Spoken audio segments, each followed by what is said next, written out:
Juan Gabriel subió al escenario del Teatro Blanquita en la Ciudad de México apenas 5 días después de enterrar a su madre, Victoria Valadez Rojas, con los ojos hinchados de tanto llorar y un traje negro en lugar de sus característicos trajes brillantes.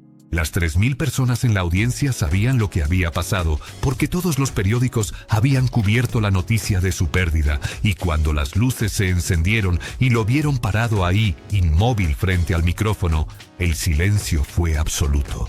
Nadie sabía si podría cantar, si podría siquiera hablar, porque todos entendían que estar ahí era un acto de valentía casi inhumano. Entonces Juan Gabriel abrió la boca y dijo solo 4 palabras que hicieron que todo el teatro explotara en llanto. Esto es para ti. Era el 3 de enero de 1975, y lo que sucedió en las siguientes 2 horas cambió la forma en que México entendía el dolor y la música. Victoria Valadez Rojas había muerto el 27 de diciembre de 1974 en Parácuaro, Michoacán, mientras Juan Gabriel estaba en Acapulco cumpliendo con una serie de presentaciones navideñas que había firmado meses antes. Tenía apenas 72 años, pero una vida de pobreza y trabajo duro había desgastado su cuerpo mucho antes de tiempo. Y cuando su corazón finalmente dejó de latir, Juan Gabriel estaba a 500 kilómetros de distancia, cantando en un hotel para turistas que no sabían quién era él ni qué estaba perdiendo en ese momento. La noticia llegó por teléfono a su camerino a las 11 de la noche, después de su segunda función, y Juan Gabriel se derrumbó ahí mismo en el piso sin poder respirar mientras su manager intentaba decidir si cancelar las siguientes presentaciones o cumplir con los contratos que ya estaban firmados. Decidieron cancelar todo y Juan Gabriel tomó el primer autobús disponible hacia Michoacán. Un viaje de 12 horas que se sintió eterno, mirando por la ventana sin ver nada, mientras su mente reproducía una y otra vez los últimos momentos que había pasado con su madre 3 semanas antes. Ella le había dicho que estaba orgullosa de él, que había logrado lo que ninguno de sus otros hijos había logrado, que su música estaba llegando a todo México, y que eso significaba que nunca volvería a pasar hambre como pasaron cuando él era niño. Juan Gabriel le había prometido que le compraría una casa grande en Parácuaro, que ya no tendría que trabajar, que el éxito que estaba teniendo significaba que podría darle todo lo que ella merecía. Pero llegó tarde. El funeral ya había terminado cuando finalmente llegó a Parácuaro el 29 de diciembre y solo pudo pararse frente a la tumba recién cubierta de tierra, sintiendo que había fallado en lo único que realmente importaba. Regresó a la Ciudad de México el 31 de diciembre sin ganas de celebrar el Año Nuevo, sin ganas de hacer nada más que quedarse encerrado en su departamento de la Colonia del Valle, llorando y sintiéndose culpable por no haber estado ahí cuando su madre más lo necesitaba. Su manager le dijo que tenía presentaciones programadas para la primera semana de enero, que no podían cancelarse, sin perder contratos importantes y posiblemente enfrentar demandas, que entendía su dolor, pero que la vida profesional tenía que continuar. Juan Gabriel aceptó regresar al escenario no porque quisiera, sino porque sabía que su madre nunca hubiera querido que tirara su carrera por la borda. Ella había sacrificado demasiado para que él llegara hasta donde estaba, y dejar que todo se derrumbara ahora sería traicionar esos sacrificios. El Teatro Blanquita en la avenida Lázaro Cárdenas era uno de los venues más importantes de la capital en ese momento, con capacidad para 3,000 personas y una reputación de presentar solo artistas de primer nivel. Juan Gabriel tenía programadas 5 noches consecutivas que habían vendido todas las entradas semanas antes, con precios que iban desde 150 hasta 1,000 pesos. Y la primera presentación estaba programada para el 3 de enero a las 9 de la noche. La noticia de la muerte de su madre había circulado en todos los periódicos y muchos fans llamaron a la taquilla preguntando si las presentaciones seguirían en pie o si podían pedir reembolsos. Pero la producción confirmó que Juan Gabriel cumpliría con todas las fechas programadas. Cuando llegó la noche del 3 de enero, el teatro estaba completamente lleno. No solo con fans que querían escuchar su música, sino con gente que sentía curiosidad mórbida por ver cómo un artista lidiaría con dolor tan fresco en un escenario público. Juan Gabriel llegó al Teatro Blanquita 2 horas antes de la función, entrando por la puerta trasera para evitar a los periodistas que esperaban afuera, con cámaras y grabadoras, buscando declaraciones sobre su madre. Se encerró en su camerino sin hablar con nadie, rechazó la comida que le trajeron y se quedó sentado frente al espejo, mirando su propio reflejo con los ojos rojos e hinchados de tanto llorar durante los últimos 5 días. Su manager entró varias veces preguntándole si estaba seguro de que podía hacer esto, ofreciéndole cancelar todavía, aunque significara perder dinero. Pero Juan Gabriel solo negaba con la cabeza, porque sabía que si no subía a ese escenario esa noche, probablemente nunca volvería a subir. A las 8:30, media hora antes de que comenzara el show, finalmente se puso el traje negro que había comprado específicamente para ese día. Un traje simple sin lentejuelas ni brillo, porque no se sentía capaz de usar los trajes extravagantes que normalmente lo hacían feliz. Cuando las luces del teatro se apagaron y el presentador anunció su nombre, el aplauso que recibió fue diferente a cualquier aplauso que hubiera escuchado antes. No era entusiasmo, sino solidaridad. No era admiración, sino compasión colectiva. Caminó desde backstage hasta el centro del escenario con pasos lentos. Se paró frente al micrófono y miró a las 3,000 personas que lo miraban de vuelta con una mezcla de expectativa y preocupación. Nadie gritó su nombre como normalmente lo hacían. Nadie silbó ni aplaudió más fuerte. Todos simplemente esperaban para ver qué haría, si podría hablar, si se derrumbaría ahí mismo frente a todos.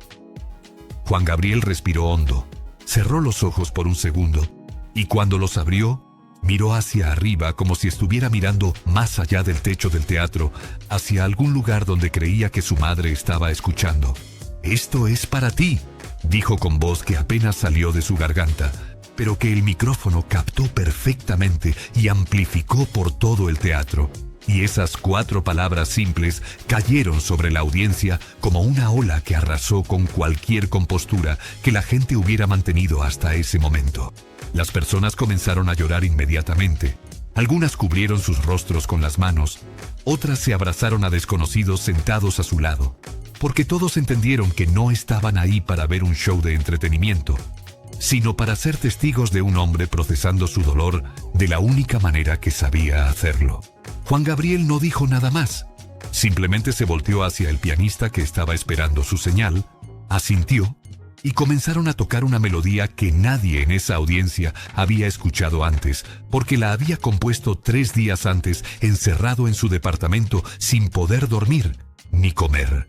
La canción se llamaba Amor Eterno y contaba la historia de alguien que había perdido a la persona más importante de su vida, alguien que se sentía culpable por no haber estado ahí en el momento final, alguien que daría cualquier cosa por poder abrazar una vez más a quien se había ido para siempre. Cuando Juan Gabriel cantó, «Yo sé que allá en el cielo en un nuevo amanecer, tu luz será mi guía y mi consuelo», su voz se quebró completamente y tuvo que detenerse por varios segundos para recuperar la compostura mientras el pianista seguía tocando. Las lágrimas corrían por su rostro sin que intentara ocultarlas o limpiarlas. El maquillaje que llevaba puesto se corría dejando líneas negras en sus mejillas y cuando finalmente pudo continuar cantando, lo hizo con una voz tan llena de dolor genuino que era casi insoportable de escuchar. Todo el teatro lloraba con él. 3,000 personas unidas en un momento de duelo colectivo que trascendía la relación entre artista y audiencia para convertirse en algo más profundo y más humano. Cuando la canción terminó, el silencio que siguió duró casi 1 minuto completo, porque nadie sabía si era apropiado aplaudir, si aplaudir trivializaría lo que acababan de presenciar o si no aplaudir sería una falta de respeto. Finalmente alguien en el balcón comenzó a aplaudir despacio. Otros se unieron y pronto todo el teatro estaba de pie en una ovación que no era celebración, sino reconocimiento de valentía. Un aplauso que decía, «Gracias por compartir tu dolor con nosotros. Gracias por ser lo suficientemente valiente para estar aquí». Juan Gabriel se limpió las lágrimas con el dorso de la mano, hizo una reverencia profunda y cuando se enderezó dijo, «Esa canción se llama Amor Eterno. La escribí para mi madre que acaba de partir y espero que donde quiera que esté ahora pueda escucharla y sepa que todo lo que soy se lo debo a ella». La audiencia explotó en aplausos otra vez, y esta vez Juan Gabriel sonrió por primera vez en 5 días. Una sonrisa pequeña y triste, pero real. El concierto continuó durante casi 2 horas más después de ese momento.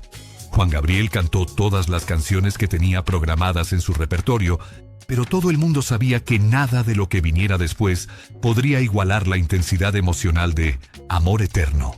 Entre canciones hablaba sobre su madre, contaba historias de cuando era niño en Parácuaro, de cómo ella lavaba ropa ajena para darles de comer a él y a sus hermanos, de cómo nunca se rindió, aunque la vida la golpeó una y otra vez con pobreza y abandono. Algunas de las historias hacían reír a la audiencia, otras los hacían llorar de nuevo, pero todas servían para pintar el retrato de una mujer que Juan Gabriel claramente amaba más que a nada en el mundo, y cuya pérdida lo había roto de maneras que tardaría años en sanar. Cuando finalmente terminó el show pasada la medianoche, la audiencia se quedó sentada por casi 10 minutos después de que se apagaran las luces, como si nadie quisiera romper el hechizo de lo que acababan de experimentar. Los periodistas que estaban en la audiencia escribieron sobre el concierto como uno de los momentos más importantes en la historia del espectáculo mexicano. No porque hubiera sido técnicamente perfecto, sino porque había sido emocionalmente verdadero, de una manera que raramente se ve en los escenarios. Las siguientes 4 noches en el Teatro Blanquita también se agotaron, pero ahora la gente compraba boletos específicamente porque querían presenciar a Juan Gabriel cantando Amor Eterno. Querían ser parte de ese momento de catarsis colectiva que se había vuelto casi legendario en solo días. Cada noche Juan Gabriel lloraba cuando cantaba esa canción. Cada noche la audiencia lloraba con él. Y cada noche el momento se sentía tan intenso como la primera vez porque el dolor todavía estaba fresco y real. Para finales de enero grabó Amor Eterno en estudio y la lanzó como sencillo. Y en menos de 2 semanas se convirtió en la canción más vendida en todo México. Amor Eterno trascendió su origen personal para convertirse en el himno no oficial del duelo en México y toda Latinoamérica. La canción que la gente ponía en funerales, en aniversarios luctuosos, en momentos de pérdida cuando las palabras propias no alcanzaban para expresar el dolor. Juan Gabriel la cantó cientos de veces más a lo largo de su carrera, en estadios llenos con 50,000 personas, en programas de televisión, en conciertos privados, y aunque con los años aprendió a controlar mejor sus emociones, al interpretarla, nunca dejó de quebrársele la voz en ciertas partes, porque era imposible separar la canción de la memoria de su madre. En 1990, cuando cantó en el Palacio de Bellas Artes en uno de los conciertos más importantes de su carrera, tuvo que detener Amor Eterno a mitad de la interpretación, porque la emoción lo sobrepasó completamente, y el público esperó en silencio respetuoso, mientras él se componía para poder continuar. La relación de Juan Gabriel con su madre Victoria se volvió parte fundamental de su leyenda. Periodistas escribieron artículos sobre cómo ella lo había abandonado en un orfanato cuando era niño, no por desamor, sino por pobreza extrema. Cómo se reunieron años después cuando él ya estaba empezando su carrera. Cómo él le prometió que nunca más pasaría necesidades. El hecho de que muriera justo cuando él estaba alcanzando el éxito que le hubiera permitido cumplir todas esas promesas, añadía una capa de tragedia que resonaba con millones de personas que también habían perdido a sus madres antes de poder darles todo lo que merecían.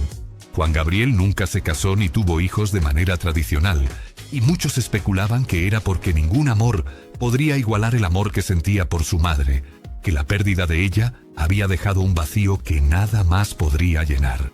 Hasta el día de su muerte, en 2016, Juan Gabriel mantuvo una fotografía de Victoria Valadez Rojas en su camerino en todos sus conciertos. Siempre la miraba antes de subir al escenario, y en entrevistas cuando le preguntaban qué era lo que más extrañaba de ella, simplemente decía todo.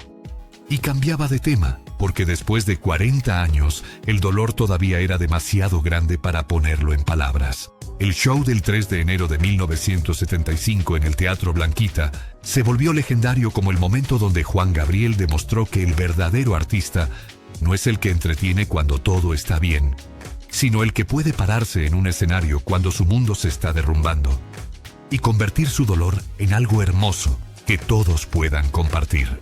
Y las 4 palabras que dijo esa noche: esto es para ti, se volvieron más que una dedicatoria simple. Se volvieron una declaración de que el amor verdadero no termina con la muerte, que las personas que amamos siguen viviendo en la música que creamos, en las historias que contamos, en los momentos que compartimos con otros que también han perdido y que también necesitan saber que no están solos en su dolor. Si esta historia te conmovió y tú también admiras a Juan Gabriel, suscríbete al canal para más historias que celebran el amor, la pérdida y la humanidad detrás de los grandes artistas. Y déjame un comentario contándome desde dónde estás viendo este video. Me encantaría saber en qué parte del mundo esta historia de duelo y esperanza llegó a ti.